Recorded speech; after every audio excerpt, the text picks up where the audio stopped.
We're going to go ahead and get started with this webinar on the Mitre Att&ck framework and your penetration test. I just want to tell you from everyone here at Sikich, we're thrilled to have you here and are very much looking forward to walking through this presentation with you. Just to give you a quick background, I am the director of our offensive services and have been involved in IT for more than 30 years. Part of that time was as a developer. Part of that time was as a director of IT. I also spent time as a college educator, and as such, I really thrive on interaction. So during this particular webinar, if you have questions, I would highly encourage you to put those into the chat right away. There are some folks who will be monitoring those, and we'll try to bubble those up to my attention. If for some reason I miss them and we don't get those answered during this presentation, do want to let you know that somebody from the Sikich team will reach out to you, and we'll make sure that we answer all those questions after the event is over. Also, this is a hour-long presentation, have a lot of material to cover. I'm going to do my best to get through it all. However, you will also have the opportunity to watch the recording. So if at some point you need to step away, just want to let you know there will be a recording and you can come back and watch that another time.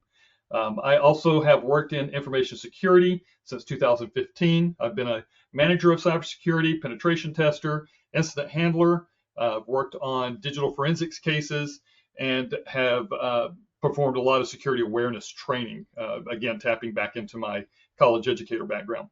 So with those things in place, that's a little bit about who I am. I'll tell you more about Sikich and such in a little bit, but I want to really get started with talking about why we're here. And that's to see how we can draw the best return on investment from your penetration tests. And most of you here are doing penetration testing on a regular basis. I would say probably annually. And you have different stakeholders who want, they have needs for those pen tests. Your compliance officers, maybe they're PCI compliance or HIPAA compliant or CMMC compliance. And as they're dealing with those compliance initiatives, they need to check off that you had an annual pen test. Obviously, our desire would be to see you get more out of a pen test than just a checkbox. Your executives, they're looking for KPIs, right? Information that you can present at the board level that shows the growing maturity of your security program. Your managers and your analysts, they're really looking to see how can they get the most from their controls to make sure that they're actually protecting against real world issues. No one wants to have a security incident on their watch. Penetration testing methodologies have become pretty standardized. Most of us follow the NIST 800 series standards for that, and you probably get very similar results every year when you perform your pen test. Even if you cycle through different pen testing organizations, you may still see similar results year after year. So the question really is, how can you get more return on investment from your pen test? And really, whether it's a risk assessment or an incident response, the one question every team eventually asks is, how do we know our controls actually work? So let's talk through this a little bit. We want to think through how can we help that. And I believe that the Mitre Att&ck framework is a timely tool that really helps in all of these areas. I remember about 8 to 9 years back, I first learned about the cyber kill chain. We'll talk about that more in a minute. And I got really excited about being able to predict how attacks might formulate. And then just shortly after that, and I remember thinking at the time, it'd be great if there was, a standardized list of these. And shortly after that, the Mitre Att&ck framework did come into being. And it really gives us that listing of normal attacks that occur. Once you know what those are, you can begin to be very specific in your testing against those threats. And then the results of that year after year becomes a process by which you can measure your security. All right, so here's our agenda for today. We're going to do a quick overview on pen testing. We'll talk through kind of what is a pen test, what are the deliverables from a pen test. We're also going to look at the Mitre Att&ck framework and give you a quick overview of it. Then I'm going to dig into some of the Mitre Att&ck tools, like the Navigator or the Defend tool. Navigator gives us a great opportunity to map year after year the different TTPs or tactics, techniques, and procedures that have been employed. Defend gives us a great opportunity to look at common mitigations to those attacks. And then we're going to give you a listing of tips and best practice recommendations. All right, so that's the plan for the day. Now, before we get started, we do have a poll question. So when this pops up on your screen, if you would, just quickly check off your choice, and then click the submit. These are going to be relevant and help us all to think through where are we at with our audience, how far are we going to go in our explanations today based off of your interest and your capabilities. So if you would, go ahead and answer those questions as best you can, and we'll jump back into the webinar here in just a minute.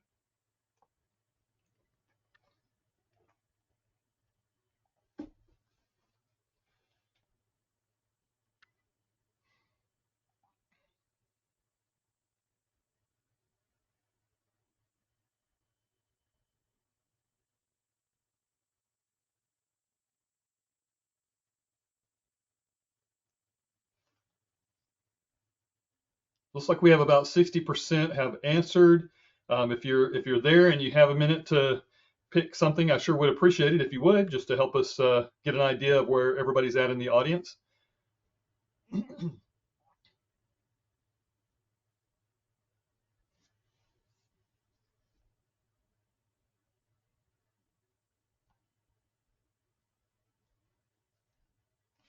All right, we're up to 75%. I'll give you just another second or two, and then we'll go ahead and move forward. All right, let's go ahead and close the polling at this point. And just to give you a quick overview of where we're at, it looks like about 50% would say that your security program is average, meaning that you're using a framework, you have an idea of where it's at, and you're complying against that. Testing against that framework, some of you are doing that. Having scalable, repeatable, mature processes, there were just a few of you that had that. So it's interesting to see kind of where the audience is as a group. And I'm really glad to know that most of you would fit into the average, and then a handful of you would fit into the strong or the mature. For those of you who are struggling, you're basically have ad hoc processes in place. Understandably, many times we're working with limited resources. We have a limited team. Quite often, the IT team is doing double service as IT and cybersecurity. So I understand that and I get it. And of course, your goal is always going to be to continue to mature and grow that. What I would share with you is that as we go through this seminar, if you'll think through some of the tools and things that we're going to put in place, they're actually pretty simple to use.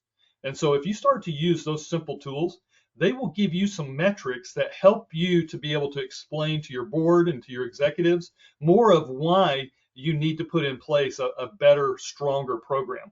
And so it'll help you get the resources you need to continue to grow that. All right, let's move forward. What I want to do is take a moment to review kind of a typical penetration test. So we have a penetration test report for Acme Manufacturing. And if you'll bear with me for just a minute, I'm going to switch over to an actual PDF of that document. So give me just a second.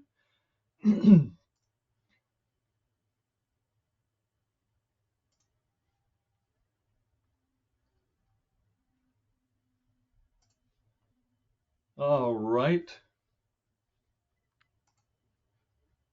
Okay, you should see that report right now.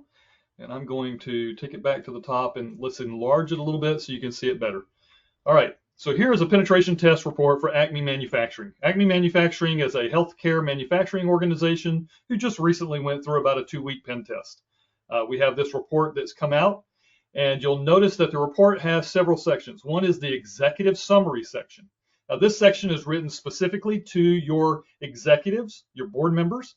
It's written at a level that's a bit higher, simplified terminology with the emphasis on impact. What things did we see in this particular pen test that a board would be most concerned about? Then we have an attack narrative that walks through what the pen tester did throughout the engagement. So starting at the external, the different reconnaissance, the things that they were observed, and how they went from there. Then we look at the internal network, and we'll talk about how did we gain initial access, what things were discovered in the initial recon, and then from there, attempting to get credentials and taking over access to the network. And then what impact could they cause and what lateral movement could they do? We also look at some Wi-Fi network testing in this attack narrative, and we just walk through what the attacker did. The next section here is the findings and recommendations. And these are the findings that come out of the report that are actionable and say, hey, here's areas of severity that you need to work on. Okay, so let's jump in and we'll start here at the executive summary. At the executive summary, we kind of talk about the fact that we performed an external, internal, and a wireless pen test. And then we get into the results. So Sikich attempted to breach Acme's internet-facing systems using techniques that mimic real attackers. No exploitable vulnerabilities were found during testing. However, Sikich identified several external services that exposed potentially useful information, such as DNS services responding on port 53 and public Microsoft 365 tenant metadata. Additionally, 125 staff email addresses were discovered through open source intelligence and matched against known breach data. Some services responded differently depending on the scanning service, suggesting inconsistent firewall behavior. Okay, so that's written at a level that's kind of simplified for a board to go, hey, what's going on with our firewalls? Maybe that's something we want to dig into a little bit with our security management team to understand, should we make some changes there? As you get into the internal testing, we can see, I'm just going to jump down here, Sikich was able to exploit legacy name resolution protocols and services that lacked SMB and LDAP signing. This allowed them to relay attacks, weak service account passwords, credential reuse across numerous accounts, including administrative accounts, and plain text credentials that were stored in the LSAS further exposed the domain to exploitation. A total of 45 accounts were found in the domain admins group, and that significantly increased risk. So you can see how, again, this is written at a high level, but it gives you some actionable insights at the board to go, okay, why do we have that many domain administrators in our network? Is that really necessary, and are there mitigations that we can take to that? And you may find that even though you have a ad hoc or a lower policy, having this kind of information allows you to start to go, there are some simple changes we can make right away to really strengthen this. All right, let's go back now and we'll jump into the attack narrative. So I'm going to jump right into the internal network. And at the internal network, you can see here that these Sikiches were performed internal testing by emulating attacks that might originate from a host connected to the internal network. These types of attacks would be equivalent of an insider threat or a local host becoming compromised. Once inside the internal network, Sikich emulated common attack chains using the Mitre Att&ck knowledge base as a tactical reference. All right, and so you can see here we link to the attacks.mitre.org. So we're going to use the Mitre Att&ck knowledge base in order to define all of the different attacks that were performed during this particular testing. And so we started with some initial access hardware edition, which maps to the Mitre Att&ck T1200. We go on and we do some discovery, doing network scanning. And we see some vulnerabilities right away from the network scanning, okay? And we'll go ahead and provide some additional information for the client to look at their own time. And then we see some plain text protocols, and it just kind of walks through, from that discovery, we found some shares. We began to research through the shares. We also found some default accounts like anonymous FTP, default telnet. As we get further into it, we begin to do things like capturing traffic in the network and poisoning it so that the traffic begins to flow through our system. From there, we're able to capture credentials that we began to try to crack offline. Some of those hashes were cracked and gave us credentials that we could then continue to use inside the network.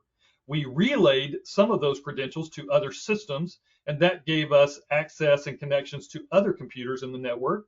And then from there, we were able to continue to gain further and further access into it. So you can see the attack chain and how we're going step by step through the process of gaining credentialed access into the network and where we go from there. Now, let's jump down and we'll take a look at the findings. Now, you'll see that the attack narrative really focused a bit more at a manager level. So someone who's thinking through their security program and going, we have these controls and these policies in place. How did the tester actually do this? And you can see what they did. For your technical analyst, you have your findings. And so this can actually be handed to an analyst and say, hey, we had some end-of-life software on this IP address. In particular, it's a Microsoft SQL Server. And if anybody gained access into your network and had an end-of-life software on it, well, that software is no longer getting any updates. So if there's a vulnerability that we know exists, then we also know that that software has not been patched. And so an attacker can take advantage of that to gain access into that database, which may have critical or sensitive information. All right, I want to point out something to you here. First of all, this finding is ranked based off the CVSS 4.0 score, and it's based off a severity of critical. I want to point this out because I hear people oftentimes talk about their findings in terms of risk. And in reality, this is not risk. This is severity. It's a nuance. Severity could be like the possibility of risk, but it doesn't actually tell you the risk. Let me explain that further. Whenever we're doing a risk assessment, we're looking at two factors. One is likelihood, and the other one is impact. When those are multiplied against each other, you get a risk factor that you can then actually prioritize according to. When I look at the severity score, I can see that there's end-of-life software. There's a database here. And that database, because it's end of life, it is possible that someone could find access into that would affect the confidentiality, the integrity, or the accessibility of that data. Maybe an attacker would delete the data.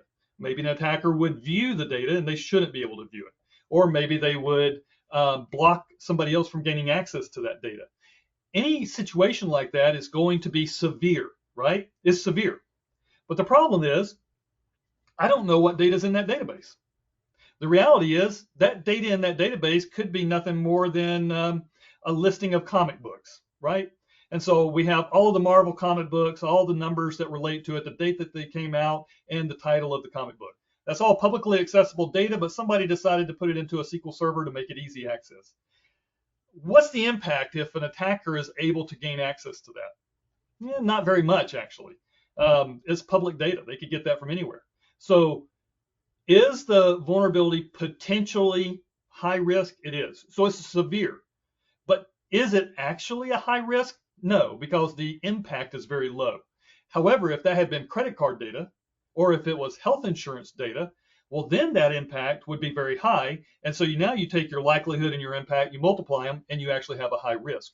So severity is not a risk ranking. It's a severity ranking. And each company needs to perform their own risk assessments. Take these findings, put them into your risk management program, consider the data behind it, and then perform your calculation to determine what order of priority should we be addressing these in. All right, so that's our findings, and we want to emphasize again the difference between those two. Now I want to take a second and show you something here. If you have the CVS score, we have clients sometimes ask us, why was this ranked so high? I'm going to copy out the CVS score ranking system right here, and I'm going to switch now over to my browser. So give me just a second. Let's switch over to my browser. All right, so you should be able to see my browser now. And what I'm going to do is I'm going to go to the CVSS 4.0, and I'll do first. First is the primary company for it. So we'll go to the Common Vulnerability Scoring System version 4.0 calculator. So I'm going to click on that. And this brings up the calculator that allows us to come up with those scores. And you can see up here right now, here's a score with nothing on everything. So the score is literally 0. So I'm just going to click something. And you'll notice that the URL up here at the top actually just changed. It now has this tagged information that's used to calculate it. I'm going to replace it with what I just pulled from that finding, and you'll notice now that the score is a 9.3 critical. I can see that the attack vector can be adjacent, that the confidentiality is high, the integrity is high, and the availability is high. So now as a client, you can take that information from our Pentest report, you can feed it in here and you can say, well, we also know that we have some supplemental and some environmental controls that are going to change that. And so you can start to put in and change the information inside these other controls and possibly get this score recalculated. If you present that back to us during our retesting, we will go through and we'll analyze what you gave and we'll recalculate the CVSS score, and it may result in a lower score and lower your finding. And again, that helps you with your year-to-year metrics. So that's an example of that. All right, I'm going to pause for just a second. We've just given a quick overview of a pen test. We follow kind of a typical pen test 800-161 methodology, and we kind of walk through. You have your executive summary that's focused on executives. It's at a high level and really emphasizes impact.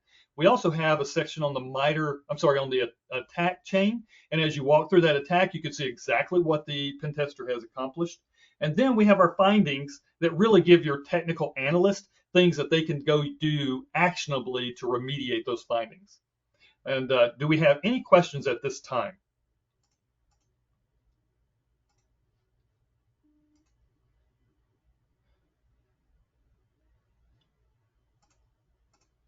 Let's see. Trying to get back to my PowerPoints while we're waiting here. Okay, so I do not have any questions at this time. I'm going to keep trucking. So here you can see what I did is I just gave you a live walkthrough, but in this diagram, we kind of show, here's our typical methodology. We have a planning stage. We perform reconnaissance to identify the footprint of the actual attack area. Then we move into vulnerability detection, where we try to identify, are there known vulnerabilities for any of the services, ports, systems, hosts, whatever we discovered. And then we attempt to exploit those. And if we find something, we may gain a foothold that allows us to do more reconnaissance, more vulnerability scanning, and then more exploitation.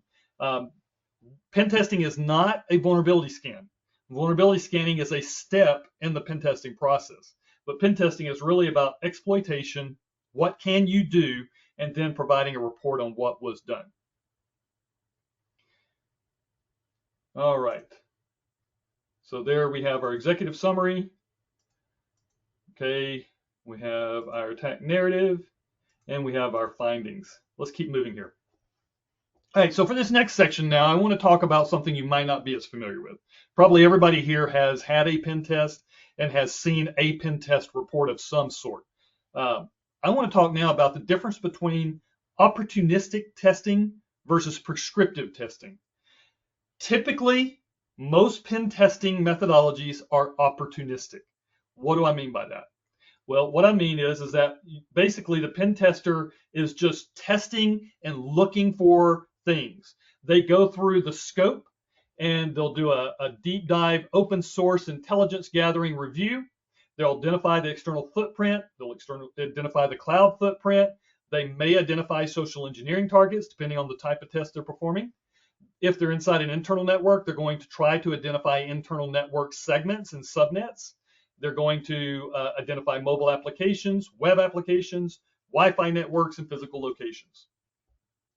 They're then going to begin to test those using live host scanning, service fingerprinting, and vulnerability scanning. They're going to try to identify points of interest that they can manually exploit. Okay? Once that's done, then they're going to report on it. And they'll report the findings sorted by severity. The attack narrative, when present, may provide information on how findings can be chained for impact. And that's really interesting because sometimes the severity may be ranked high, but the only way to get to that severity was to get through a lower severity. And the lower severity is what actually was the linchpin that made the rest of the attack chain possible. You may look at that severity and go, you know what? That's kind of medium. It's a low medium. I'm not too concerned about that one. I'm really concerned about these highs. But if you were to look at the attack narrative and you see that through the attack chain, really this medium finding is what made all of that possible, you should probably attack or address that one first. You should probably remediate that medium finding before you remediate your criticals and your highs. So you really want to look through that attack narrative. If your current pen test report is only giving you findings, then you're missing a big hole there. Then the next thing is you're going to remediate any of the retest any of the remediated findings. Okay. Now, what's the difference here? That's opportunistic. Pen tester just simply did some recon. They figured out some scope. They found some services. They fingerprinted them and they tried to attack them. It's opportunistic. What was the opportunity that presented itself during the engagement? With prescriptive, we go a little bit further. We do all the same things, but we also identify threat actors who are commonly targeting your industry. By looking at those specific threat actors, we can now identify specific attacks that those threat actors commonly use. Now, what we're going to do is we're going to identify points of interest and compare them to the map of attacks that are common to your industry. And then we'll consider how would an advanced persistent threat actor chain those attacks in order to exploit them. If we can identify that, then we can start to map out and plan our pen test according to industry threats rather than just opportunity that exposes itself. The report, the attack narratives map to common industry attacks and describe the chain that creates the greatest impact, which may have a lower severity finding as the key linchpin, which we talked about. Okay, so by following this format, we're actually able to be more prescriptive in how the pen test is going to play out. It's still opportunistic at heart. You're still looking for what can I find. But within the budgeted hours that I have, I want to be a little bit more specific or targeted in which attacks are more important to me than other attacks during that budgeted time period. Prescriptive aligns with Mitre Att&ck, and it maps to real world tactics, techniques, and procedures in order to test coverage. Okay? All right. So now let's talk about red team, purple team for just a minute. When we think about red teaming, usually this is not opportunistic at all. This is extremely prescriptive. And what happens with red teaming is we specifically identify a threat actor. We look at the typical ways that threat actor functions, and then we try to emulate that threat actor in a limited test. We do it quietly. We will take extra time to go slow and hide under the radar. And the objective of this is to see, can your security operations center, can your tools and your framework detect and respond appropriately to those attacks? Usually there's no communication between the tester and the SOC analyst. In fact, sometimes there's only one person in the client company that actually even knows that a red team engagement is happening. Now, obviously, a red team engagement is for a very mature program. You have a security team who should be able to detect and respond. And you're working, you have the budget money to actually put towards these types of targeting engagements, and you're very specific about what you're trying to protect. Okay, so that's a red team engagement. Purple team. Purple team is usually for a bit more of a mid-range, average level average level security company. In these cases, it's a little bit more narrowly scoped. It focuses on training your security operations center to detect and respond appropriately. So we may pick an attack, and then we're going to do it like a red team, but we're going to communicate the whole time.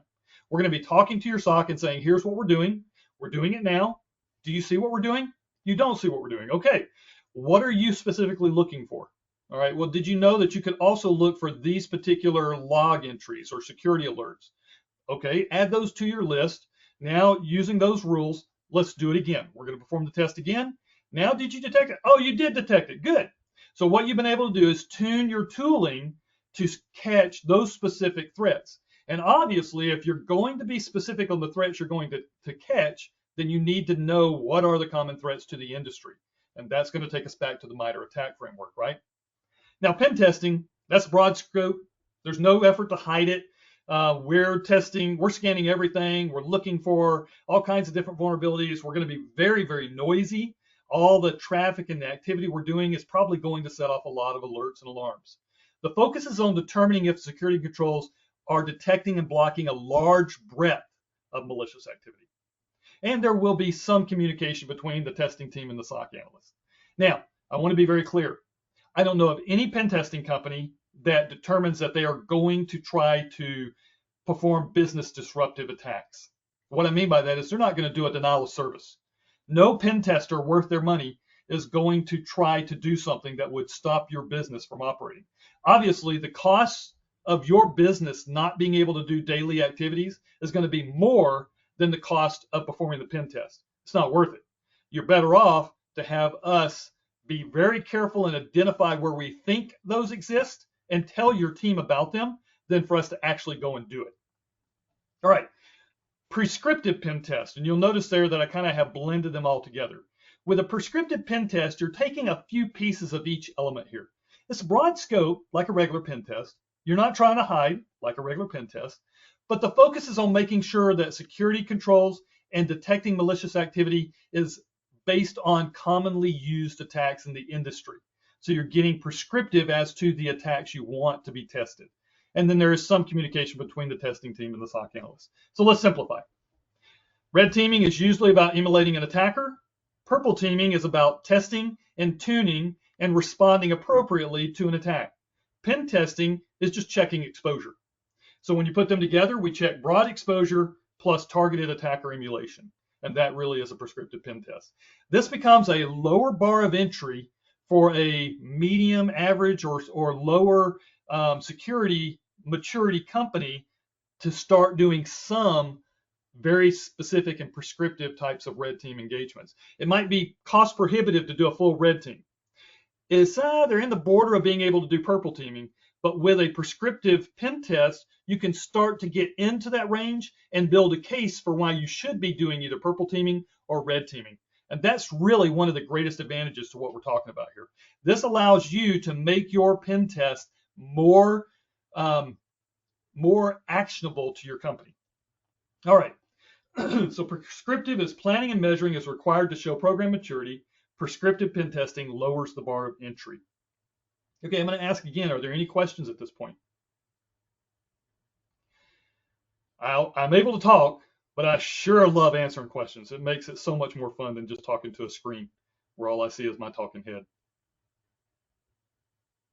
All right, I'm going to keep going. You let me know if you have any. So we're going to jump into the Mitre Att&ck framework, but before we do that, we have another poll.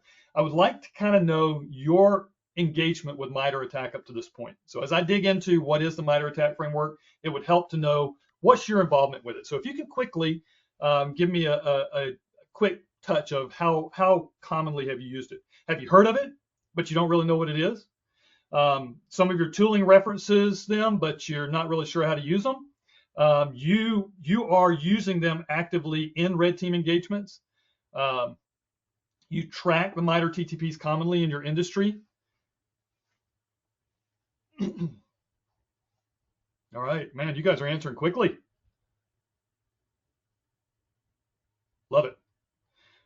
All right, so a lot of people on the call have heard of it, but they don't really know what it is. So we're going to help solidify that here in the next few minutes. A lot of you have tooling that references it, but you don't really use it in any actionable way right now. So that's good. All right. Okay, so we have a question here about how common is purple teaming out there. You know what? We're going to find that for companies who are really care about their security, anybody who is in some type of a regulated industry, they are more likely to do a purple teaming engagement than those who are not. We'll typically find that people who are doing some type of regulated, so maybe it'd be federally regulated like FFIEC, banks, credit unions, other financial institutions, GLBA if they're dealing with SEC and they need to give public announcements of breaches and things, they're much more likely to do purple teams, because your goal in those situations is really to make sure that it's tuned and detecting. What we find commonly is we'll do a penetration test and we'll find out that the client didn't detect any of our activity, and it's noisy. Pen test is noisy. You should be detecting a lot of the pen test. In other cases, we'll find out, oh, they detected it, but they just said it was a pen test, and so they didn't do anything with it. So now they don't really have any measurements to determine what parts did they detect and what parts did they not. If you're not doing something with that, you're not really going to get there. And truly, if you do detect the pen testing, that's not really evidence that your SOC is solid. What it does say is that they're detecting noisy. But if a pen tester actually tried to go quiet and low and slow, would they detect that? They may be getting a false negative, right? Or I'm sorry, that'd be a false positive, wouldn't it? Okay, let's keep moving here. So let's talk about the Mitre Att&ck and kind of give a brief overview. It really started with Lockheed Martin working with the military, came up with this idea of a cyber kill chain. So the kill chain concept is a common military concept. In order for a military engagement to occur, so let's say that maybe Russia wants to attack a certain city in Ukraine. And Ukraine looks at that and they say, well, in order for them to attack this city, they're going to have to breach this river. They're going to have to go across this other city. They're going to have, and so they map out all of the path that the current offensive forces must do in order to get to the defensive location. By mapping out that path, they can then deploy countermeasures at each of the locations to stop it. Lockheed Martin looked at that and said, well, that's very common with cyber attacks. It all starts with reconnaissance, and then they have to develop specialized weaponry for that attack. They deliver it through some mechanism, maybe it's an email, maybe it's a phishing attack, and then once it's there, the attacker has to exploit it. They install some type of software, like a command and control software, and then they have their actions on the objectives. When we look at the Mitre attack, it basically takes that same concept and gives us some standard language, standard methodologies that we can then look at for each of those different attacks. And so it's still reconnaissance. Instead of weaponization, they call it resource development. Instead of delivery, they call it initial access, but it still has to be executed. Maybe there's some form of persistence, and then there's the C2 command and control, and then usually there's an exfiltration of data, and maybe even a encrypting of the data or some type of a extortion, right? Along the way, there's things like credential access, lateral movement, collection, discovery, and other items that relate to the Mitre attack framework. But you'll see that there's an actual path that the attacker is taking in order to get to the point of exfiltration and impact. I'm going to pause for a minute because I see a question has come in. I haven't heard of prescriptive testing. This sounds more of an advanced way of selling pen testing services, a more refined approach in attaining contracts. Well, that may be. It may be that there are companies who would use something like this specifically for that. What we're trying to say is I'd like for, in my defensive side, when I'm trying to protect something, if I can say, here's the key ways that I know this can be attacked, then I want to make sure that that's being tested appropriately. If that means that a company that does that is going to charge more for it, I may decide whether I'm going to pay that or not. Or I may decide I'm going to do that testing in-house myself. As to whether a company would use that for selling, obviously Sikich is looking to sell. I mean, I'm not going to hide that. We would love to sell you more of our services. So if that's something you're interested in, talk to us. If you feel like you can do this on your own, or you can do it through your current pen testing company, man, this gives you a platform to ask them specifically to do it. So you may not be seeing something that Sikich sells. You may be able to go to your current pen test company and say, hey, this is something we'd like to do. If you have additional budget hours, would you check these things? I'm more concerned with you actually measuring and tracking these year over year so that you can develop a mature security program. I really believe that's more important. And then Sikich needs to do a quality enough job that you want to use us. Another question that came in for a communications company, say a cellular company. Would you test on the public-facing core as well as the private IT with the same procedural approach? Absolutely. Yeah. The only thing I would say is that with the external, you probably want to do a bit more social engineering. What we find is that, especially with like a cellular company, the opportunity to contact a help desk or a support network and pretend to be somebody else. I can tell you from personal experience, we've done this, and we were able to transfer somebody's key information over to another user, and we're able to take over that account, and then from there gain access into data that we shouldn't have. Maybe we're able to get key information from a help desk user and then use that information to gain access. But once we're inside that external network, now you start to pivot into an internal, and you begin your kill chain from the internal. So yes, absolutely. Another question. As a cybersecurity student interested in becoming a penetration tester, what steps would you recommend for getting started in this career, both in building the right technical skills and in gaining the kind of experience employers look for? Okay, well, several things. One, I'm going to answer this quickly because we got to keep moving, but I would say get heavily involved into something like Hack the Box, where you have a chance to work through multiple different types of exploits and build your skill set and being able to identify and recognize opportunities. And then how far do you need to go? How long do you need to keep trying? Because when you start talking about budget hours, the longer it takes you to do a simple one, you can use up all your budget hours, and the client's not going to get very much from it. So as a pen test company, we need to know that you can do this efficiently and effectively so we can provide the greatest value to our clients. For a corporation, if you become a pen tester for a local company and you're doing it internally just for them, that's a great opportunity for you to grow in that. Getting started in the field, I would say a lot of it just starts at help desk, move into like incident response, where you get to see how did we respond to these and why is it so important, and then from there continue to grow into the attacking side. That's very much what I did. I started off in IT as a system administrator, moved more into directing it and caring about the developing and the protecting of our company, and then from there moved into more of a offensive, doing the testing that I would have liked to have had myself. All right, let's keep moving here. So using the Mitre attack framework, you can prescribe tactics, techniques, and procedures that your security team can use to measure your ability to detect and respond. All right, so let's talk about the Mitre Att&ck framework for just a minute. I'm going to give you a quick live demo, so let me switch over to my browser again. Bear with me. No, not there. There it is. Okay, so you should see it now. So I'm just going to go in here and I'll just type in Mitre Att&ck Enterprise.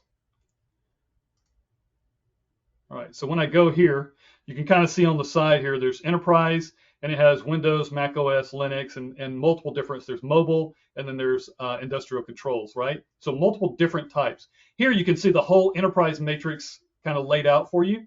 And if you dig into these, you'll find that each one may have multiple sub levels of attacks and techniques. But typically what I would do here is I would probably start by searching your industry.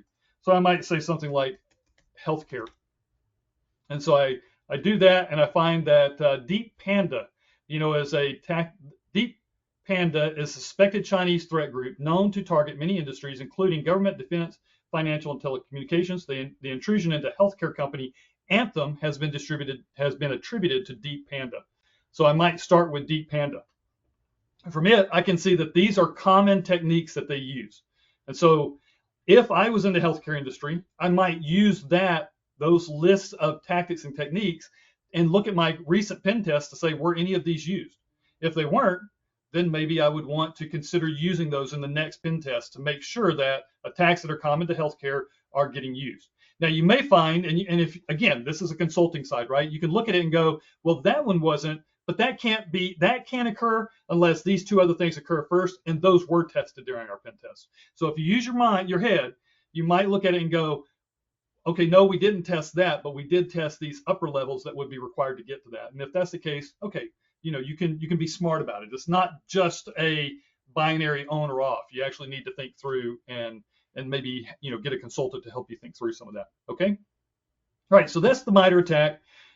If we jump into one of these, I'll show you kind of what it looks like. Over here on the left, we can see that this is under Enterprise, Execution, Command and Scripting Interpreter, and maybe I'll go ahead and click on PowerShell. And so this tactic and technique is T1059.001, okay? And if I look down, I can see here's the procedure examples, companies that have used it, and some of the examples of what they did. And then we can come on down near the bottom, and it will actually tell me how it can be detected. So here's some of the different tools and sourcing that we can look for. So we can look for this particular PowerShell indicator of compromise, right? And we could go on through here and see others. In some cases, it will actually also have remediation recommendations, ways you can remediate this particular issue, okay? There they are, I'm sorry, mitigations. So with mitigations, you can see ways that you could remediate this particular attack technique. Here are ways you can detect this attack technique, okay? All right, so that's the Mitre Att&ck framework, and you can see it's a pretty large framework with a lot of value. All the different things that you can do with it. Let's move back to our PowerPoint.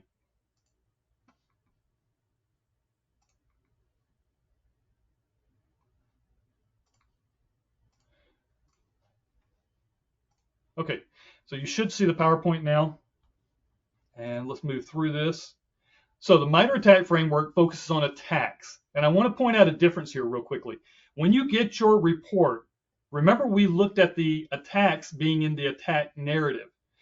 The testing focused on vulnerabilities that were targeted during the attack.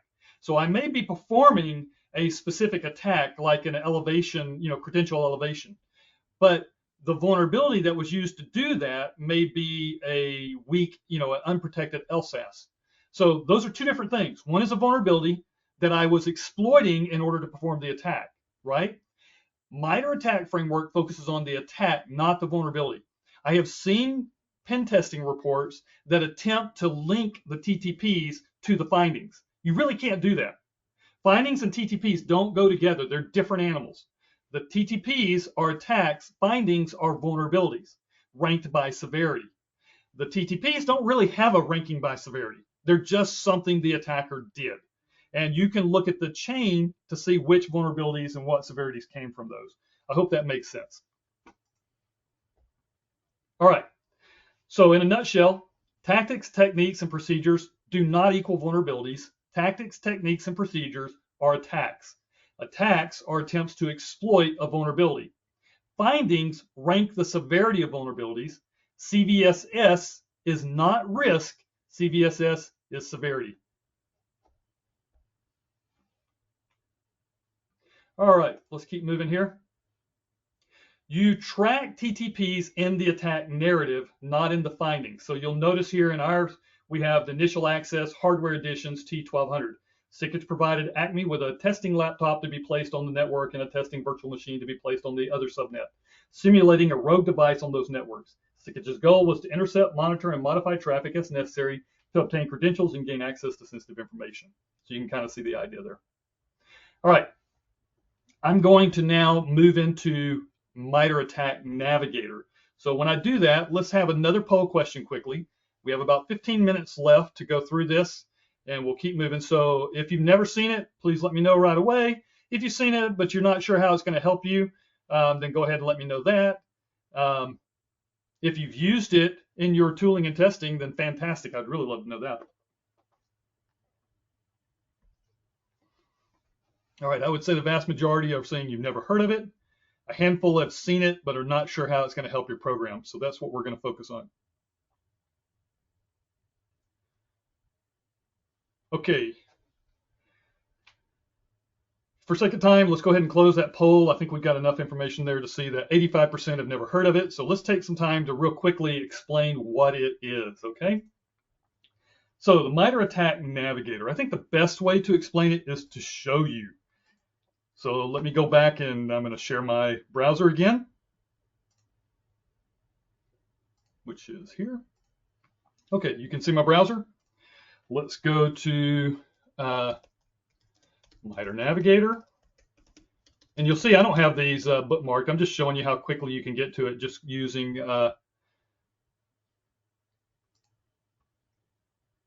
this, using the Mitre, the Google to get there. You can find a live current version here.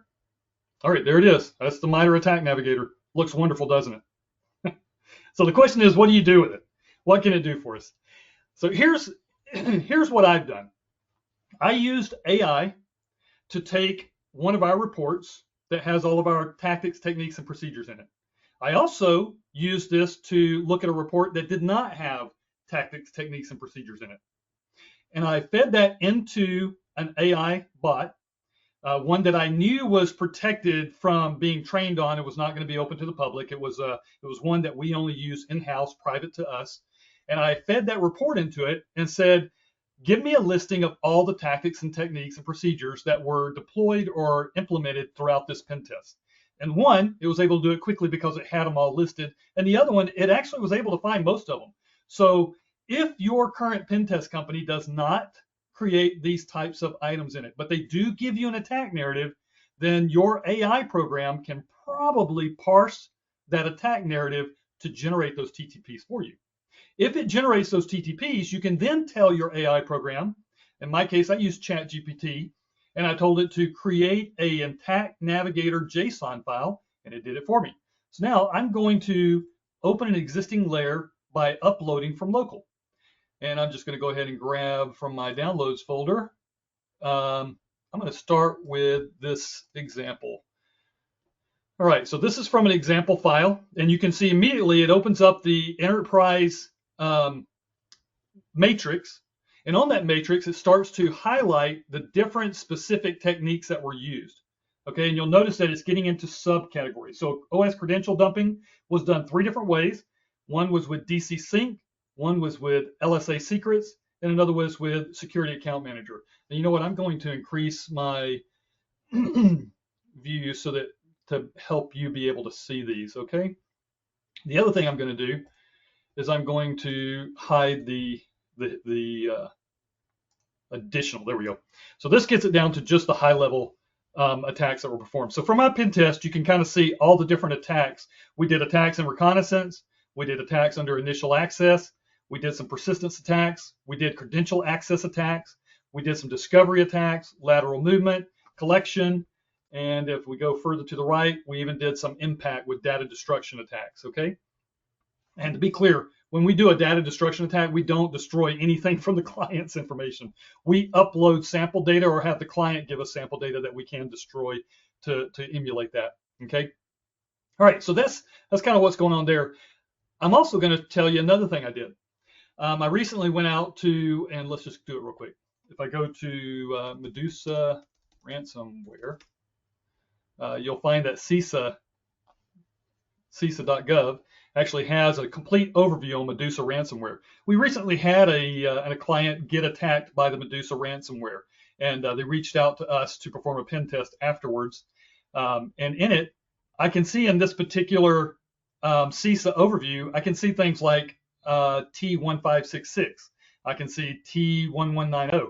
Those are tactics, techniques, and procedures that the Medusa ransomware gang used in their normal attacks. And it just goes through and provides a bunch of those as well as indicators of compromise. Man, this is a great resource. So I fed that into ChatGPT and told it to create a JSON file from that. So we'll go back over to Attack Navigator and we'll create a layer, upload from local.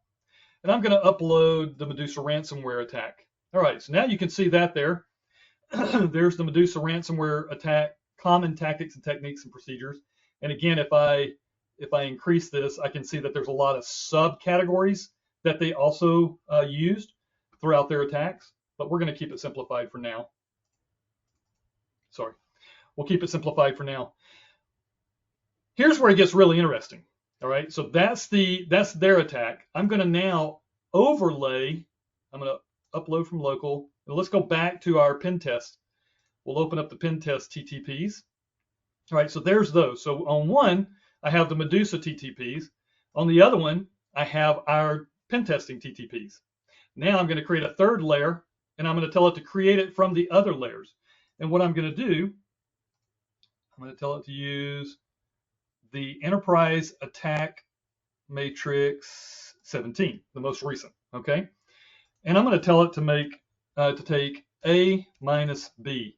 So what it's going to do is it's going to take the Medusa and it's going to subtract the pen testing from it. Now we'll go down here and tell it to create that layer. And you'll notice here, let me just hover over it for a minute.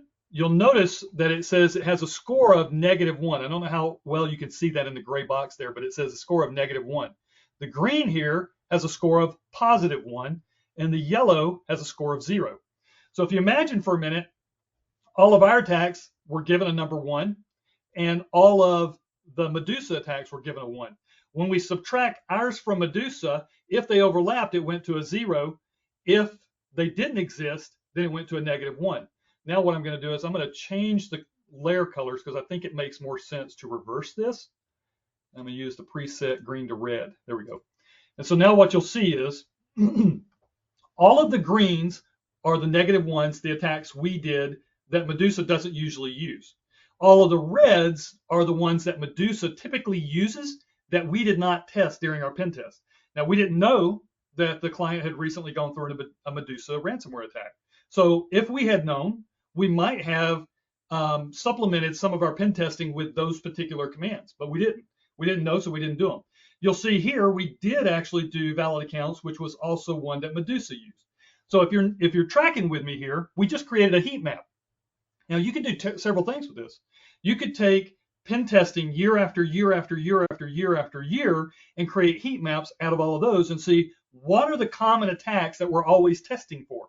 And then you can say, well, you know what? We do that every year. This next year, can we ask you to do a different attack that's more in line with common threats to our industry? You can also create a layer. Let's see. I'm going to delete one for a minute. You can create a layer by, we'll create a new layer. We'll call it Enterprise Attack. And then we'll do selection controls. We'll search. And we can search for something like spider. And we'll go to threat groups. And you'll see here that scattered spider, which is a common threat actor that we're seeing a lot of right now. We can select it. And you'll notice that it just highlighted all of these items in black. So by doing that, we just created, and let's give those a color. We'll make them red for now. Now I can see all of the common attacks that, let me get rid of, well, because I got the screen so zoomed up, I can't figure out how to get rid of the sidebar. But you can see over here the red boxes showing the attacks that Scattered Spider typically uses. I could also put in my search healthcare, and it would show me common threat actors to the healthcare industry. So I could grab 6, 7 common industry attackers and create a heat map from those that I then use to track all of that. So if you're with me so far, you can see how the Attack Navigator is not hard to use. I use ChatGPT to create a JSON file that I imported into Attack Navigator that immediately took last year's pen test and gave me a visual map of all the TTPs that were used. I then overlay that with an industry attacker, and I can see what's our gaps, what are we missing, what controls could we be adding. Maybe some of them are not necessary. So again, you want to put your consulting cap on and think through, is it necessary or not? But some of them you're going to say, boy, we really should have went ahead and tested that. We tested in this category. Why don't we go ahead and test that one too, and see if that's something that would be blocked by your current controls. I hope that's making sense.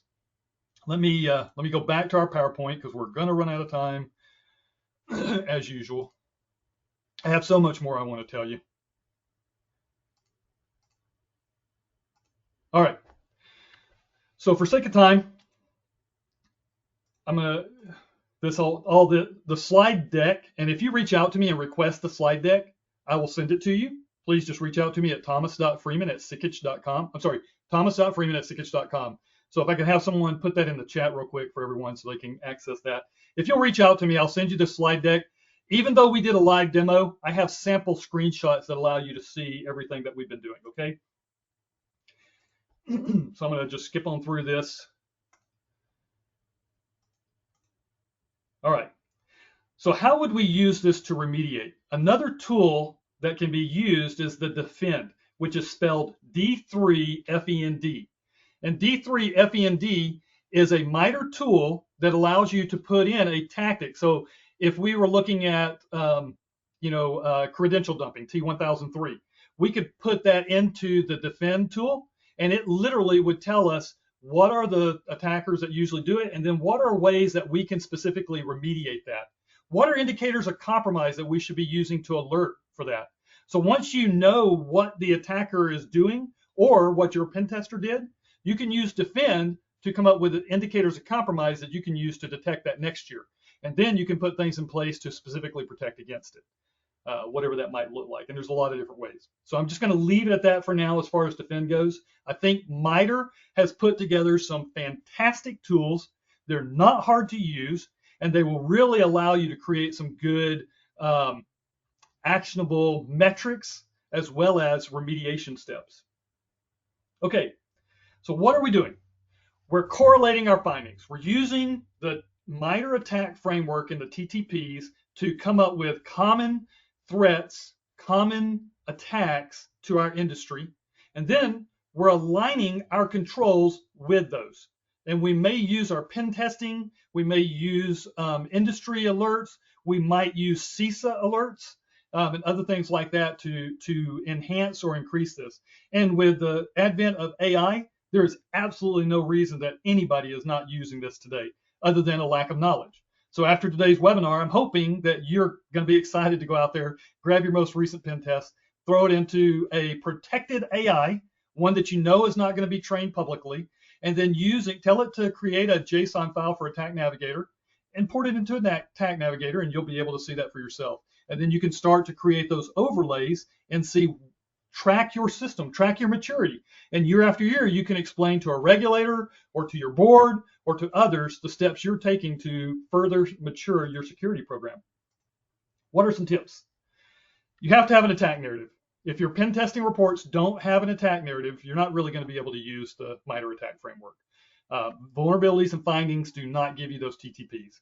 So highly recommend that you make sure that your pen testing reports have attack narratives. Your reports should break the narrative up to reflect the TTPs, but even if they don't, ChatGPT or other AI tools can probably help you identify those. Use the Attack Navigator. For pen test analysis, you can use it to show the TTPs that were done in the pen test. For advanced persistent threat actor analysis, you can use it to look at the APT groups and overlap them to find what are the common threats that the different groups use. You can use heat maps to figure that out. You can also export these as images like an SVG or as an Excel spreadsheet that you can then use in your board presentations, again, to help your board or regulators or others know what are you doing to enhance the security of your program. In a nutshell, prescriptive penetration test. Executives get KPIs through the TTPs that are mapped. Compliance officers still get their checkboxes and they can show their maturity. Managers and analysts get actionable real-world results. Now, the next step is for you to take all of that, track it, and then start moving into a purple team atmosphere where you're able to pick specific attack techniques and test those. Do we have any questions at this point? All right, we are on the hour. I want to tell you that Sikich, we provide government services, assurance and tax and wealth management, and then we also have client solutions. My team, the cybersecurity team, is part of the risk practice, where we also provide governance, risk, and compliance, security operations, as well as SOC 2 and Type 2 reports, cybersecurity, and then we also have an Oracle risk practice. So if you have any interest in any of those areas, Sikich exists to try to make these things actionable and valuable to you, and this is my sales pitch, okay? Specifically, my team, we provide incident response consulting where we do tabletop exercises. We also provide penetration testing, red teaming, purple teaming, vulnerability scanning, IT audits, risk advisory services, compliance assessments, and security awareness training. If you have needs for any of those things and would like to reach out to me, please reach out to my email. I'll give you this slide deck with all the resources and references that we've mentioned, as well as the walkthrough on how you can replicate what I did today. Thank you very much. I hope you had a good time. There is a survey that's going to pop up at the end of this when you log out. We would love to hear from you and have information back on that survey of how we can further help you. Thank you very much. Hope you have a great rest of your day.